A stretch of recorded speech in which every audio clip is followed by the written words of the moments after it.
The biggest error in WNBA history may have just been made by the Indiana Fever. They might have to spend millions of dollars for it. Nobody is discussing what's going on behind the scenes, which is far more explosive. Think about this. Finally, someone from a different generation joins your group. She revitalizes your team, breaks ratings records instantly, and sells out arenas that have been empty for years. So what, music, is the answer? No one seemed to be questioning why you kept bending her. This will astound you. So let's start with the money. The $78,000 of Caitlin Clark, less than 1% of her anticipated $11 million compensation this year, comes from her WNBA paycheck. She makes more money from a single Instagram post than from a month of sickness. Over the course of 8 years, Nike paid $28 million to sign her. She is treated like a queen by Allen Gatorade State Farm. Wilson even gave her a special phrase connected to basketball. Even though the Fever kept her unwell for more than 3 games in a row, every company you can think of has open wallets. In terms of health, isn't that peculiar? Throughout her time in college, Caitlin never missed a game. She played in discomfort and dominated every night at Iowa for 4 consecutive years. However, she has frequently been excluded from the professional ranks due to sudden, inexplicable groin issues. The impact is obvious, whether it's due to misfortune or something more significant happening in the background. After her return, she only made 4 of 12 attempts in 6 games, shooting only 14% from 3 and less than 30% overall. But no one is talking about this part. She continues to provide more than 9 assists each game on average.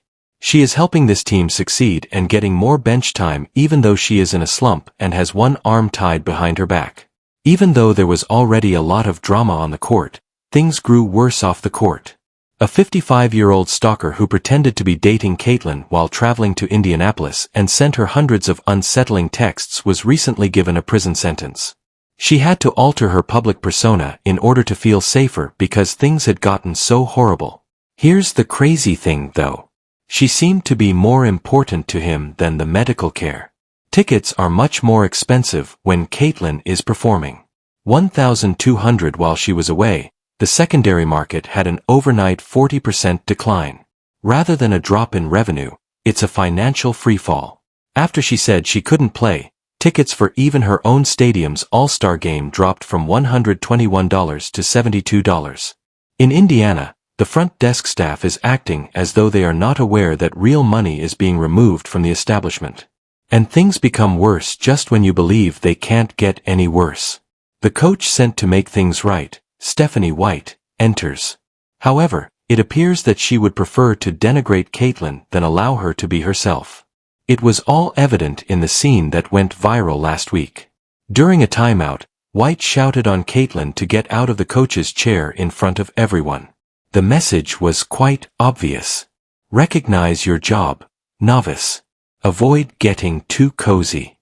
This team is under our leadership, not yours. White continues to preach about the broad picture and long-term well-being. You've grown so large that we're terrified. Why else would you watch a physically healthy 23-year-old as she begins to look good? Why would you remove her from the game? Why make her alter the very type of play that sold jerseys and filled stadiums? It seems to be a continual reminder. Others have the power, even if you are the star.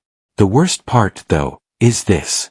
While Indiana is engaged in small-scale power struggles, Caitlin is covertly building something much larger. An empire that doesn't even require them. Music. She is not only well-liked but also a representative of women's basketball. She garnered more votes than any other player in the league for All-Star Captain, with over 1.2 million. Her suggestions are worth more than the salary of the entire crew. She could buy and sell half of the WNBA tomorrow if she so desired. However, the temperature seems to suggest that she would benefit from sitting on the bench. This is where things get crazy since I have insider information. When Caitlin becomes a free agency in 2027, many teams are already setting up cap space for her. The New York Liberty are prepared to offer her a maximum contract in addition to any marketing deal. There are Las Vegas aces all around Manhattan. They would most likely rename a casino in her honor and throw a lavish feast. International teams in Europe are debating 2 seven-figure incomes. Ownership of a team is one of the offers made by crazy Chinese people. In an effort to pursue her, Ice Cube also made a $5 million Big Three offer. She has more choices than a buffet in Vegas. Here too, the illness has vanished, and she pretends to be appreciative of the food that is left. The league's long-running joke Indiana switched from using inexpensive aircraft that paid for water to using private jets for overnight travel because of a single player. Moreover, they engage in power struggles that devalue reality TV instead of defending her. It's like to complaining about taxes after winning the lotto. Are you wondering how bad things have gotten?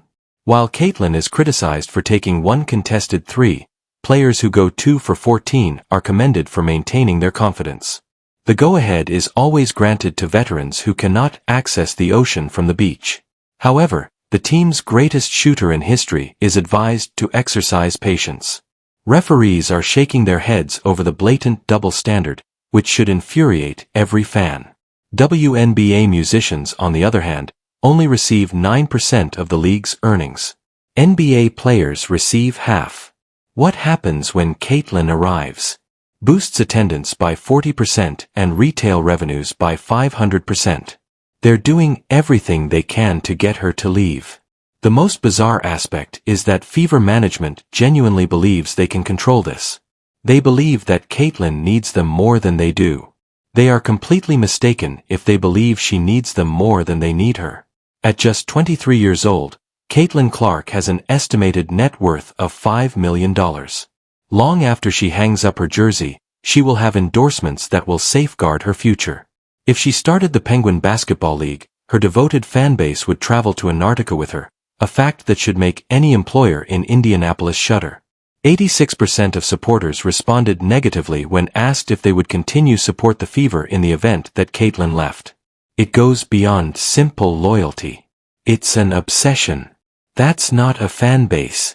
That army is on the move. The name on the front prevented these customers from purchasing Fever drinks. Because of the name on the back, they purchased these. And consider what transpired in Connecticut during the postseason if you believe I'm overstating the strain she is under. They said that Caitlyn was accidentally struck in the eye by Jonah Carrington. Carrington became defensive when reporters questioned him about it, and the Suns' management attempted to persuade the media to remove it. Caitlyn has that kind of jealousy every night. The most disheartening aspect is that she won't even have the support of her own team. The statistics show that when Caitlyn plays, 1 million people watch the games. Without her, they struggle to reach 200,000. She successfully oversaw ESPN's coverage of the WNBA, and when she's not playing, interest in her declines by 70%. In addition to being a player, she works as the league's marketing department, and without her, the conversation quickly fades. Music at this point, the temperature is frightening. Rumor has it that Caitlyn is already considering leaving Indianapolis, according to close friends and family.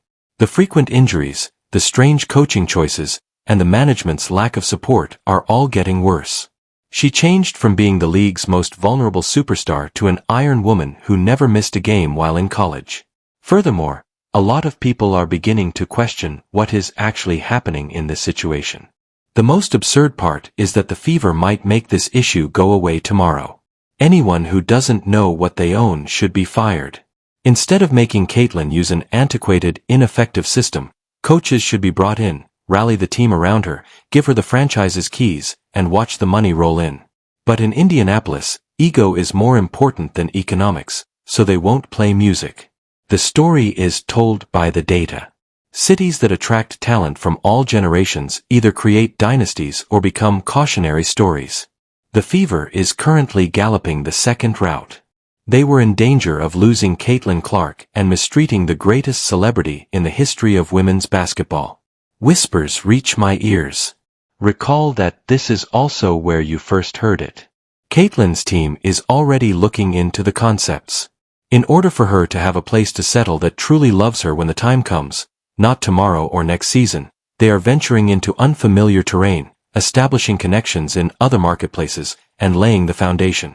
It is almost poetic in its irony. For years, the Indiana Fever begged for attention by performing in front of empty stadiums because they were in dire need of it. Then Caitlin Clark suddenly collapses onto their lap. A gift from the gods of basketball. A once-in-a-generation star who has the power to transform the world. Caitlin Clark won't be sporting a Fever shirt in 2 years. She will be performing for people who genuinely want her to succeed in New York, Vegas, or possibly even abroad, and I can guarantee you that she will earn 3 times as much as Indiana could ever hope to. The frenzy will soon be reduced to a footnote in basketball history, half-empty stadiums, and insignificance. The worst part comes next. The whole catastrophe could have been avoided. All they needed to do was keep things simple, let Caitlin be herself, pay the bills, and make her the star of the business. Rather, they have created a masterclass on how to sabotage a fantastic chance. Business schools will study this type of collapse for decades to come.